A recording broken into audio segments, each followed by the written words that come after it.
네, 최신 재테크 트렌드를 다루는 하우머니 시간입니다. 시장 불안감이 계속될 때 또 개별 종목 리스크를 피할 수 있는 테마 업종 중심의 분산 투자 무엇보다 중요하겠죠.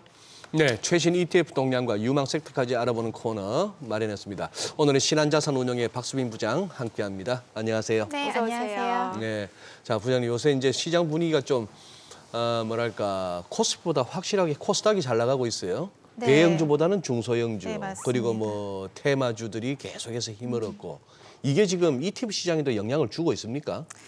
네, 뭐 그렇습니다. 지금 그 1월 달에는 그 외국인들이 많이 주식 시장에 참여를 하면서 그랬죠. 대형주에 좀 랠리가 펼쳐졌는데요. 2월은 조금 다른 모습이었습니다. 네. 아무래도 외국인의 그 순매수가 좀 주춤했고요. 지난주에는 처음으로 주간 기준으로 외국인이 순매도로 전환한 주가 바로 지난 한 주라고 지금 통계가 나오고 있습니다. 지난 한 주간 약 7,700억 원 정도 외국인의 순매도가 나타났는데요. 이러한 흐름이 국내 주식시장의 어떤 색깔도 많이 바꾸고 있다라고 말씀드릴 수 있을 것 같습니다. 시장을 주도하는 섹터나 테마들이 확실하기는 한 것 같아요. 그래도 네. 2차 전지나 뭐 로봇이라든지 우주항공 이런 테마들이 굉장히 움직임이 좋은데 지금 뭐 화면에서 보시는 바대로 액티브의 성과가 굉장히 좀 좋았다라는 그런 부분을 보실 수가 있는데 이런 부분들이 사실 뭐 액티브 운용을 잘했다, 패시브가 좀 별로였다 이런 뜻이 아니라 어떠한 특정한 테마들이 굉장히 움직인 가운데 그렇게 운용하는 데 있어서 액티브의 운용 비중도 좀 높거든요. 네. 그런 흐름들이 이러한 좀 통계로 나타났었던 것 같고요. 뭐 3월에는 중국의 양회라든지 금주에 예정되어 있죠. 그리고 또 미국 연준의 그 또 통화정책 회의가 있기 때문에 다양한 그런 변수들을 좀 모니터링 하시면서 향후 시장 움직임 보셔야 되지 않을까 그렇게 생각을 하고 있습니다. 네. 그럼 뭐 연초부터 좀 성과가 좋았던 ETF 살펴보면 좋을 것 같은데 뭐 네. 최근에 테마주가 워낙 빠르게 순환매를 나타내다 보니까 맞습니다. 어떤 ETF들 수익률이 괜찮았나요? 네, 지금 화면에서 보시는 바대로 뭐 플랫폼이라는 ETF도 굉장히 성과가 좋았고요. 앞에서 말씀드렸다시피 2차 전지 그리고 폐배터리 리사이클링 ETF도 성과가 굉장히 좋았습니다. 그리고 친환경 밸류체인 아무래도 2차 전지가 좋았기 때문에 이렇게 친환경 그 자동차 밸류체인 액티브 ETF도 굉장히 좋았고요. 그리고 탄소 배출권 ETF, 탄소 배출권 굉장히 좀 생소하실 수도 있는데 뭐 우리가 이제 뭐 넷제로라든지 다양한 그 국가적인 어떤 그 목표를 향해서는 기술력의 발달도 필요하지만 기업들이 빠르게 탄소를 줄일 수 있는 그런 인센티브를 좀 제공을 해야 되거든요. 그러한 측면에서 비용적인 압박을 주는 것이 바로 탄소 배출권입니다. 기업들이 탄소를 배출할 때 그거를 비용화함으로 해서 빠르게 뭐 풍력이라든지 태양광이라든지 새로운 신재생 에너지 사용을 확대하고자 하는 것이 이러한 그 정책의 시장인데요. 이러한 관련된 ETF도 지난 1개월간 성과가 굉장히 좋았다 이렇게 말씀을 드릴 수 있을 것 같습니다. 네. 근데 이제 플랫폼 액티브 ETF 굉장히 성과가 좋았는데 네. 이게 무슨 ETF냐? 액티브 운용의 ETF인데 이 ETF에는 테슬라 한 종목의 비중이 굉장히 크게 나타나고 있어요. 그래서 네. 한 30% 정도 그 비중을 차지하고 있는데 네. 연초 이후에 테슬라가 거의 한 2배 더블 정도 났죠? 더블 났고 최근 1개월 기준으로도 한 25% 정도 상승을 했기 때문에 어떤 한 종목의 힘이 ETF 상승으로 성과 호조로 좀 나타났다 이렇게 말씀을 드릴 수 있을 것 같습니다. 네. 네. 이제 뭐 우리 박 부장께서는 이제 점잖게 이제 설명을 해주셨고 네. 저게 이제 시장에서 전문 용어로 얻어 걸렸다는 거죠. 네. 한 종목 딱 몰빵했는데 거기 어떻게 한번 얻어 걸리면은 네. 또 그 재미로 또 시장에서 맞습니다. 근데 그만큼 변동성이 굉장히 크죠. 크죠. 올해 들어서는 저 관련된 ETF가 성과가 굉장히 좋았으나 네. 지난 한 해 동안은 아무래도 한 종목의 비중이 굉장히 높기 때문에 네. 시장의 어떤 움직임을 따라가지 못하는 그런 구간도 분명히 존재합니다. 그렇기 때문에 투자자분들이 이 ETF가 어떠한 종목에 굉장히 노출이 많은지는 항상 모니터링 하시고 이런 왜 이렇게 성과가 안 좋을까? 이 종목 때문이구나. 이런 부분들은 성과의 분명한 어떤 이유들을 알고 계셔야 투자 그렇죠. 결정을 하시는데 분명히 도움이 되기 그러네요. 때문에요. 이런 부분들은 좀 참고하시면 좋을 것 같습니다. 아까 보여주신 성과 보니까 네. 확실히 뭐 2차 전지, 폐배터리, 또 무슨 전기차, 전기차, 예. 어쨌거나 친환경 정책 관련한 수혜주들입니다. 네, 맞습니다. 아니 근데 최근에 뭐 미국 국무차관이 그런 얘기 했나요? 한국이 그 인플레 감축법안 네. IRA 관련해서 최대 수혜 국가라고요?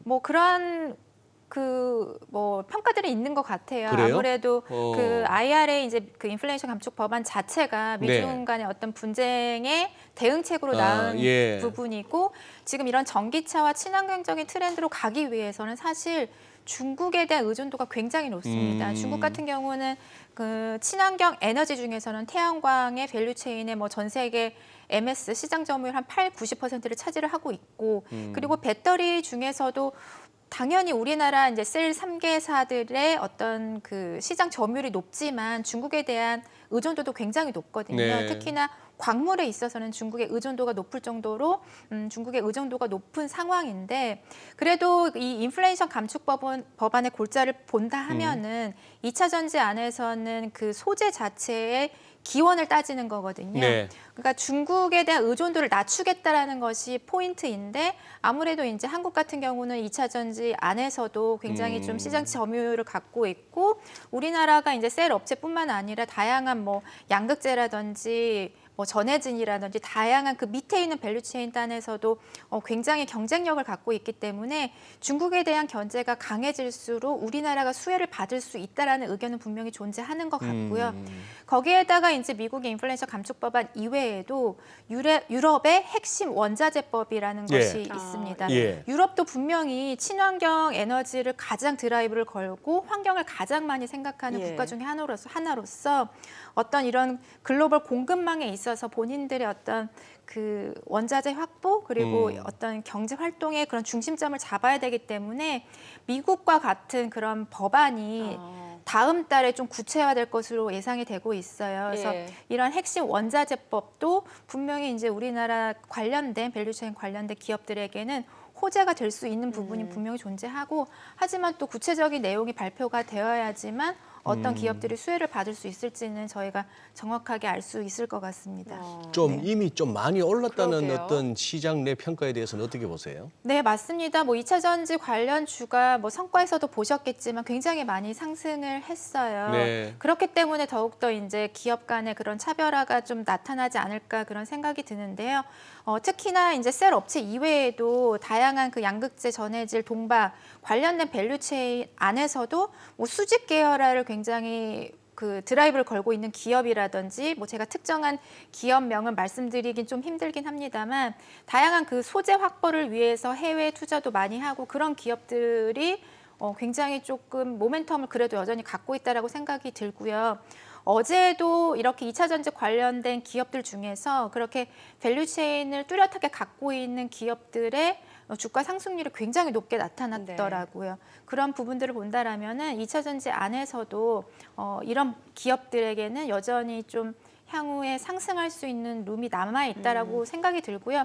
그리고 우리가 이렇게 2차 전지나 친환경 산업 같은 경우는 단기간에 끝나는 테마는 아니잖아요. 결국에는 예. 중장기적으로 결국에 가야 되는 길이기 때문에 어느 정도의 변동성을 보이겠지만 중장기적인 흐름에서는 그런 예상들이 훼손되는 정도의 높은 밸류에이션은 아니다.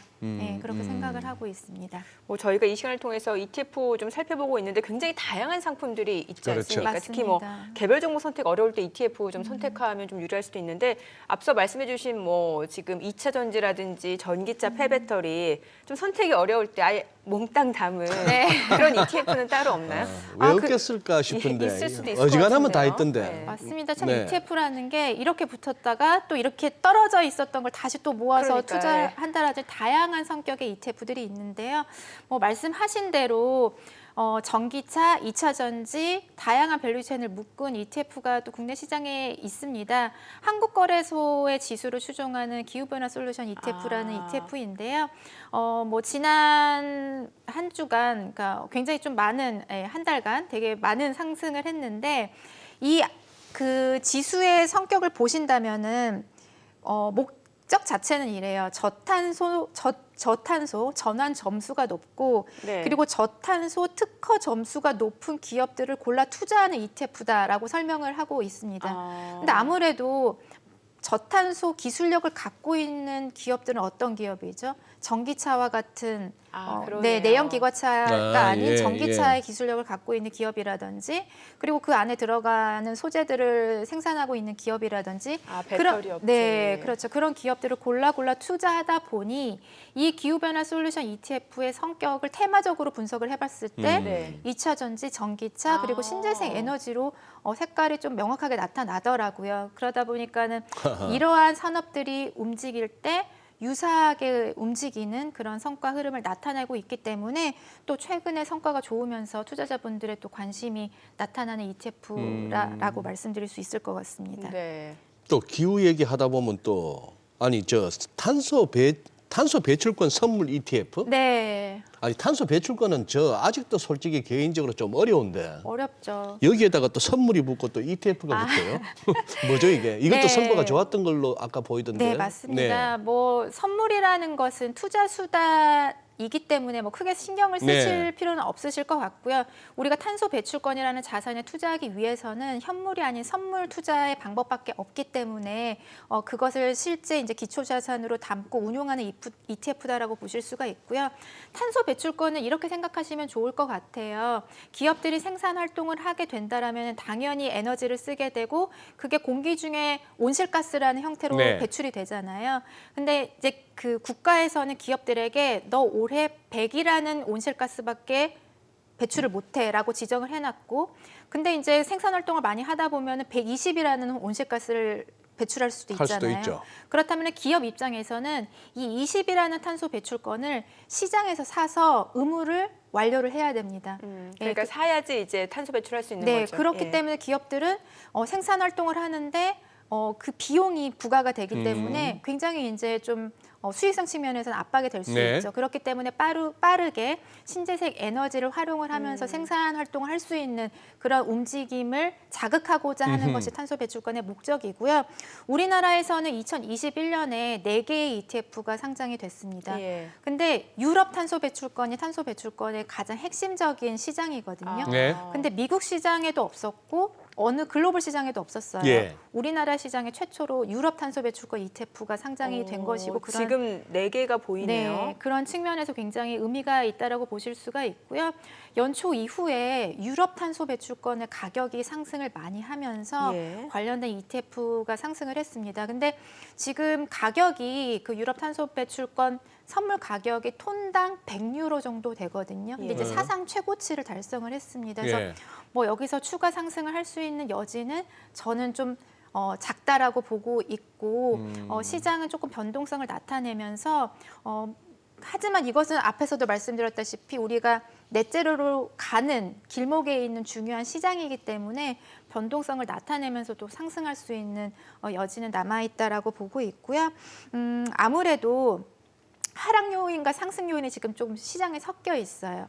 하락 요인은 유럽에서 신재생 에너지로 전환하기 위해서 리파워 EU라는 정책을 추진을 하고 있는데 네. 여기에 대한 재원을 탄소 배출권 시장을 통해서 재원을 마련한다고 해요. 그 말인즉슨 과거에 할당되어 있는 탄소 배출권 물량을 끌고 와서 예. 시장에 판매를 하면서 재원을 확보하겠다는 건데 당연히 시장의 물량이 풀리다 보니까는 가격은 하락할 수 있는 요인이 있거든요.